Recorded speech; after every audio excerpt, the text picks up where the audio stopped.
Hey y'all, I'm Mike with True American Craftsman, and in today's video I'll be making one of these American flag bottle openers with the hidden magnet that'll catch your bottle caps as it falls. To start this project, I took a piece of 1x6 material, cut it down to 13¼ inches by 5.5 inches. Once I cut that down, I sanded the entire piece, then brought it over to the table saw. Each stripe for the flag is going to be 1 5/8 inch thick.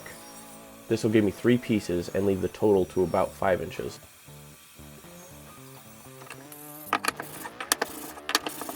I did some finish sanding with 320 grit sandpaper, and I do this by hand. It'll help get rid of any table saw marks or anything like that that's on the board.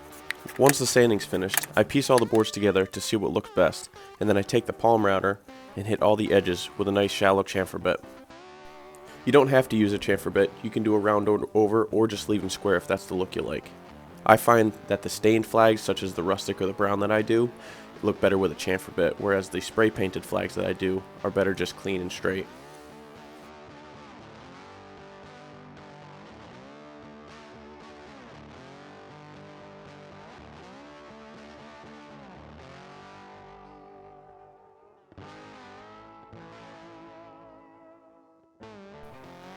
Now I like to do a burn for each of the stripes.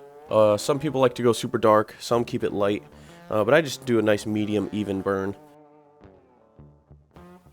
And I usually only do the burns for the rustic flags. Things like the traditional style or the thin line series, I don't do any burning. After I finished burning, I found a knot hole that looked like it was going to crack. So I took some Starbond adhesive, I think it's the medium black, and I filled the hole with it.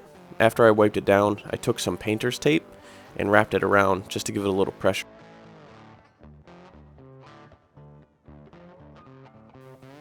Now I took my square, set it at 4.5 inches, and from the top of where the union is going to be, I marked 4.5 inches down.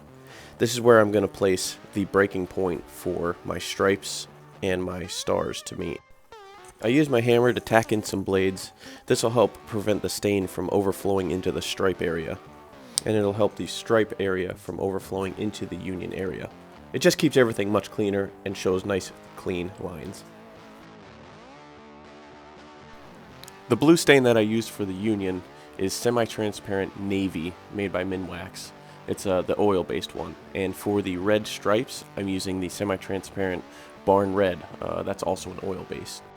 And you don't have to remember the names of the stains. You could just check the description below. I'll have everything linked. This particular bottle opener is going to be used on an outdoor patio. So instead of using Titebond 2, which I usually do for these projects, I'm going to try Titebond 3, which is supposedly waterproof. Now I find it much easier to stain the stripes and union before gluing it up, but it's up to you. I think it makes much cleaner lines and is a lot easier to clean up. The only thing that you have to worry about is any glue squeeze out coming from the top, which is simple. You just use a damp rag and it'll wipe it right off.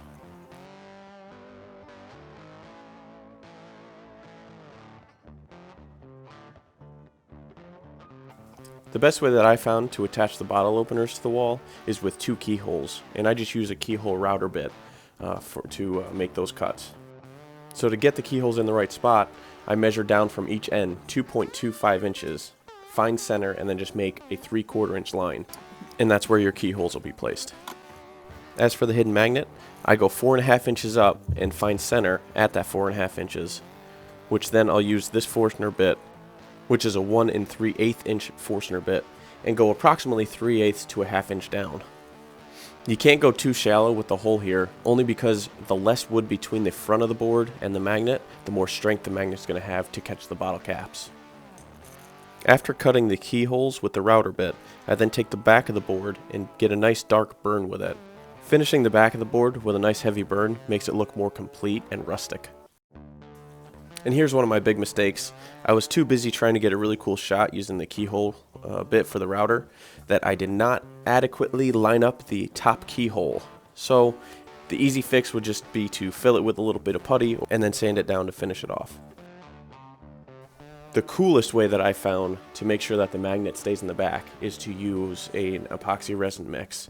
The one I'm using here is super clear tabletop epoxy, and it's a 1:1 ratio, so it's super easy to mix and super easy to add color to. Just be a little cautious with the tabletop epoxy because your max fill is usually only a 1/4 inch deep. So if you go any deeper of a fill, it might not hold as strong. For the rustic look, I went with the black diamond mahogany color, which really it's nothing special. It's just brown, and I figured that brown would look nice with the rest of the wood characteristics on the back. For the thin line series flags, I like to match whatever color the stripe is on the front. So for the thin blue, I'll do a blue epoxy on the back. For the thin red, I'll do a nice shiny red epoxy on the back. I think it gives it that little extra touch. Once the epoxy is set for about 10 minutes, just take a flame to it and it'll get rid of all the bubbles on the top. The next step in the process is doing the stars. I do 5-star unions for the bottle openers. Some people do 7, some 10. I think 5 is just right because you don't want to overload that small area with stars. And I just take a simple star stencil that I got off of Amazon, hit 5 stars, make them all nice and center, and then I take my Dremel with the smallest bit, which is the 105 bit, and I hit each star with this for the outline.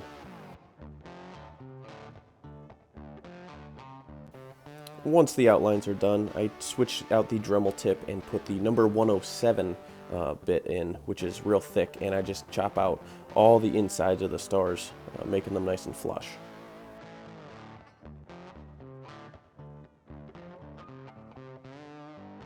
To keep going with the rustic tone, I just hit the stars in the union with a little burn.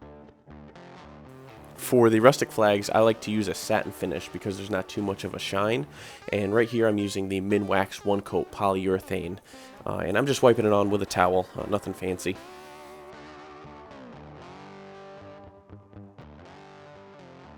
Though it does say 1 coat, for this flag especially because it's going to be outside, I hit it with 2 coats.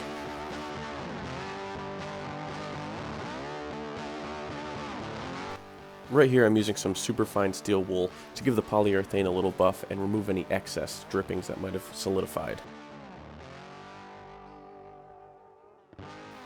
Here's a little tip for your screws for any of the hardware for the bottle openers.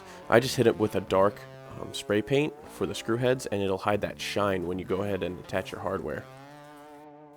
The bottle cap openers that I'm attaching here have a little bit of a rust over it, and I found them on Amazon. I think they were a 6-pack for like 10. Once the bottle cap openers are on, it's time to test your product.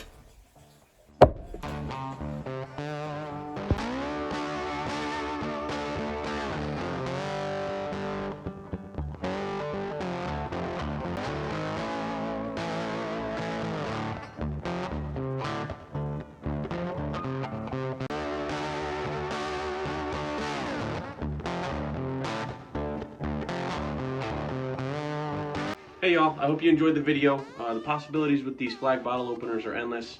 You can go the traditional style, rustic, a couple of the thin line series, and then I even am getting ready to do Eagles Team 1 with a little Fly Eagles fly emblem up top there. But hey, if you liked the video, go and hit that like button for me, and if you want to see more like it in the future, go and hit subscribe. Thanks.